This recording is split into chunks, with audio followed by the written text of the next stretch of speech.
Let's talk about the new Tudor Black Bay 54 and if it's finally time for me to pull the trigger. Hey guys, welcome to the channel. My name is Alex, and in this video we're going to cover one of the most talked about releases this far this year, which is the Tudor Black Bay 54, a watch that surprised the whole watch industry at the release of this model during Watches and Wonders in March.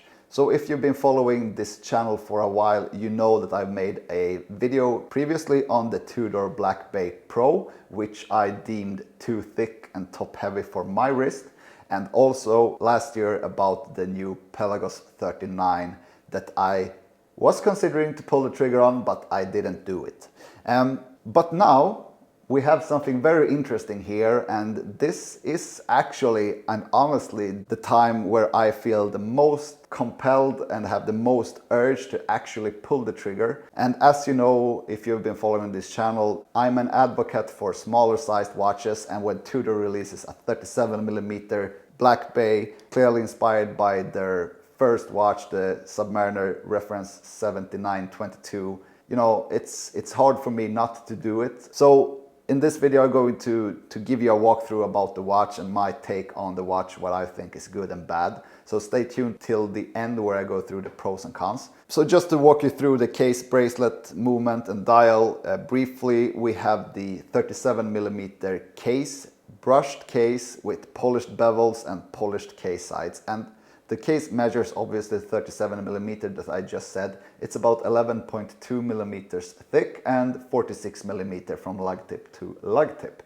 So proportion wise, it's very good. And one of the best things about this watch is the profile of the watch. It feels and looks really slim compared to other Black Bays, for example the 58, that isn't a thick watch, but the case sides are much thinner. They are not as high as they have been in previous Black Bay models. So even though the watch isn't that thick, if you look at the millimeters, they have still had quite thick middle cases. Now with the Black Bay 54, this is not the case, and this watch truly resembles the older pieces, for example 5-digit Rolex Submariners with a much thinner middle case. So this gives you the feeling that when the watch is on the wrist, it feels even slimmer than the actual measurement. So what they have done is they have shifted the proportions a bit, and the bezel and crystal is taking up more of the height now. For the bracelet, we have the 3-link oyster style bracelet with the fake rivets on the side. Yes, I know this is a deal breaker for some. Personally, not for me. I don't really care that much. I would have preferred the watch without them, but even though they are still present, I don't feel that they disturb me that much when I wear the watch on the wrist. What is good is that we have the magnificent clasp, the T-Fit clasp by Tudor, with an 8mm easy adjustment on the fly, so this is great. Also like how the clasp feels and the size of the clasp. It's not too big for the watch. 20mm between the lugs tapers down to 18, so good proportions overall. We also have a rubber strap option for this watch that I also really like. I like the Tudor rubber straps, they feel and look great as well. And that strap also comes with the T-Fit clasp with the micro adjustment in the clasp. For the bezel, this one is clearly inspired by the original from 1954. It doesn't have the hash marks from 0 to 15. So this is quite a clean bezel with aluminum insert, very vintage inspired. Looks more or less exactly the same as the original. The bezel also has this coin edge sides and clicks distinctly. So the bezel, how it looks and feels, it's great. They've also made the crown much smaller than on the Black Bay 58, because the Black Bay 58 was inspired by the reference 7928, which has a big crown, hence the nickname Big Crown. This crown is much smaller. It's a bit harder to operate, obviously, but I think it was necessary to make the crown smaller as well. And of course the crown is screwed down, and the watch, despite its smaller, more compact appearance, and is still water resistant down to 200 meters. For the dial, we see some vintage inspired elements here as well. We have a black dial with a very subtle sunburst finish.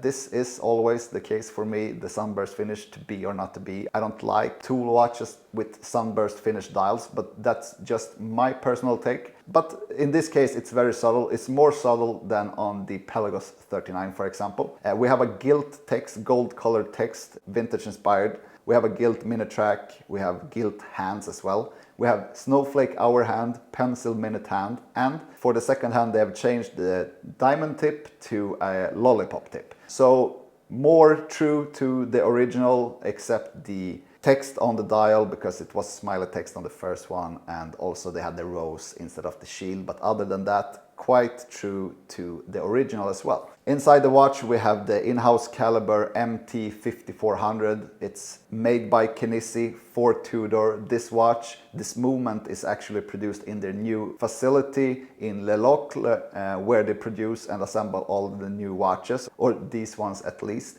Great movement. We know it since before from the Pelagos and other no-date watches from the Tudor Black Bay family. 70 hours of power serve and COSC certified, -2 to +4 seconds on the specifications. When we talk about the price for this watch, on the bracelet in euro, 3,780 euros, and in US dollars, the retail price is $3,850 on the bracelet. On the strap, it's 3,570 euros and 3,635 US dollars. So I must say, this price point is very, very, very compelling. And considering what you get for this price, I think this is a watch. If you prefer smaller watches, if you want a tool watch, this should definitely be on your list, because it's definitely on my list. So in my eyes, the watch is almost perfect. Almost perfect. I love the new case size of 37 millimeters. I love the fact that they have shrunken the case size so they are not as high as on other Black Bay models. I love the fact with the Tudor clasp, the T-fit clasp that is, and the in-house movement. We have many good parts. It's very true to the original Submariner, and for me that is mainly a vintage guy.